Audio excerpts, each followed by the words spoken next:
again, Queen Rain here, and I'm picking up where I left off, although I've leveled up a considerable amount. I think I tacked on like 12 or 15 levels to where I was originally, and I picked up a zillion souls.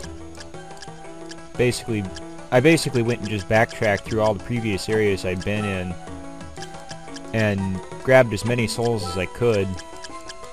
There's still a few that I need to grab, but as you can see, I've got a pretty extensive library of them now.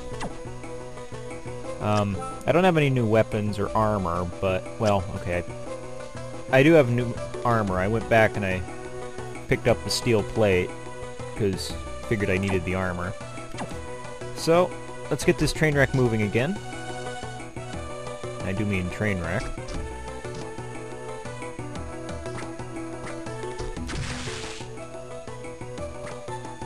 You want to watch it when you're traveling through that area with all the frigging rippers in it. It can be pretty hectic.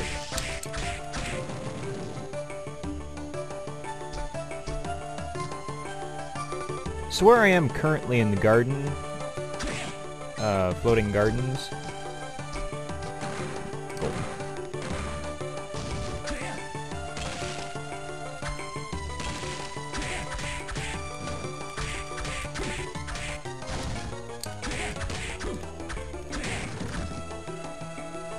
Right then. Okay, anyway, moving on.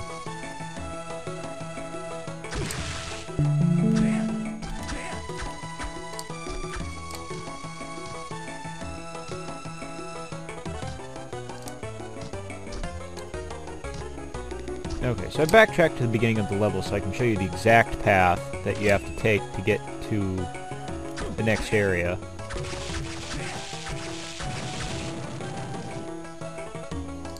Which is actually an area that's a pretty common staple of, I think, nearly every Castlevania game.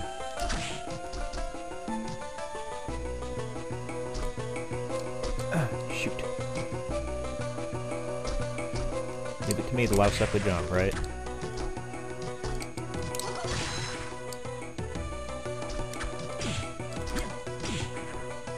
Whatever, I'm just gonna ignore that. Okay. So what you do is you take the very first elevator and just stick to the left path as much as possible. And mind the werewolves here. They have a bit of a temper to them.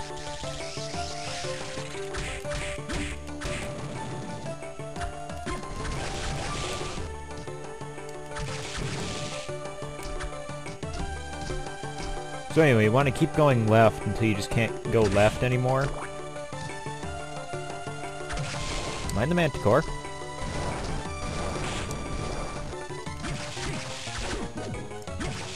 Be careful, the manticore can poison you with his tail.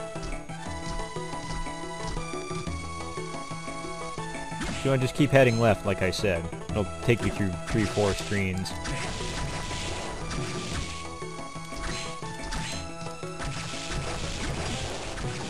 If you stick close to the werewolf like that, you can actually avoid his fire punch thing. Okay, so here we are, the transition zone. The clock tower. I actually came here once, kind of half by accident, but whatever. So here we go, another cutscene.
You know, for once, this is one of the games where the end boss actually doesn't have a messiah complex. He's just flat out crazy.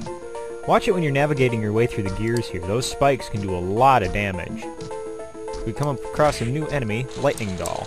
That one's not in a particular advantageous position to fight against, so... Another golem.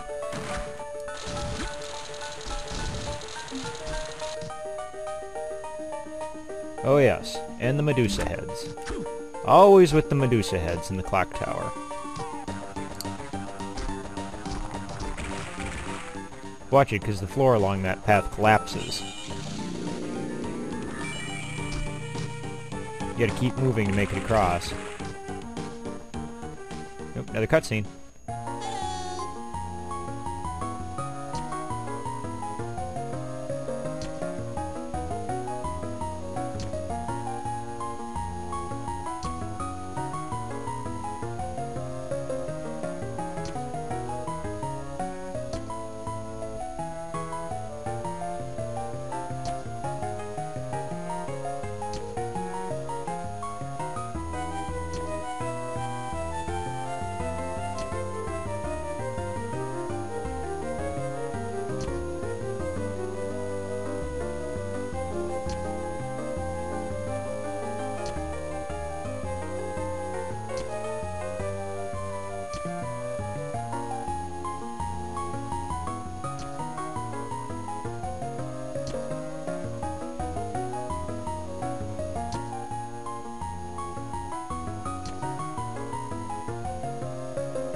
With two cutscenes pretty close together, I might actually end up having to cut this video a little shorter than I wanted to.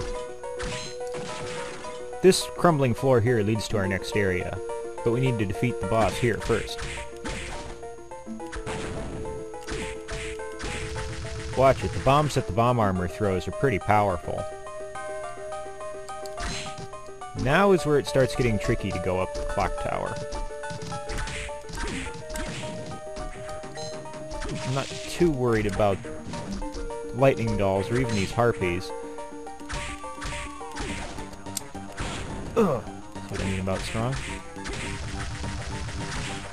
You'll see what I mean probably in the next area, actually.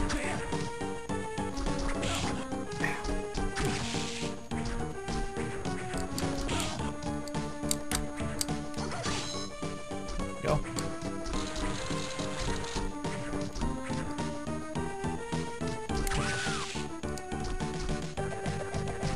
That cloak up there we can't get until later on. Gremlin!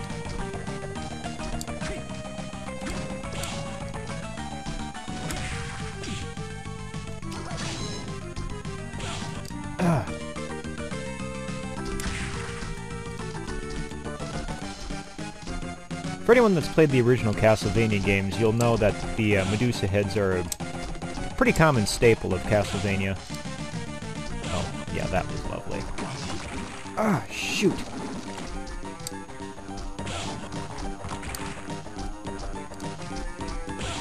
Ah!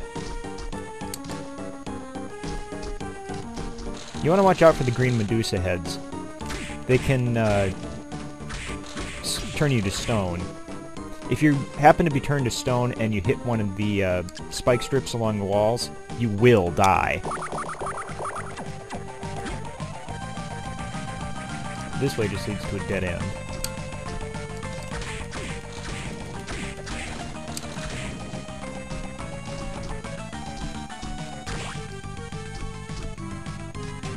Oh. Our old friend the Great Armor is back.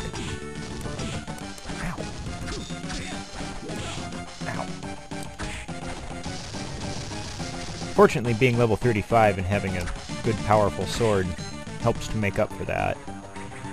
Okay. Now at the top of this tower here, actually through that door, is our next real boss, and it's going to be one hell of a fight. So, I'm going to cut the video here so I can devote the entire next video to fighting the boss there if I have to. So with that, I will see you guys shortly.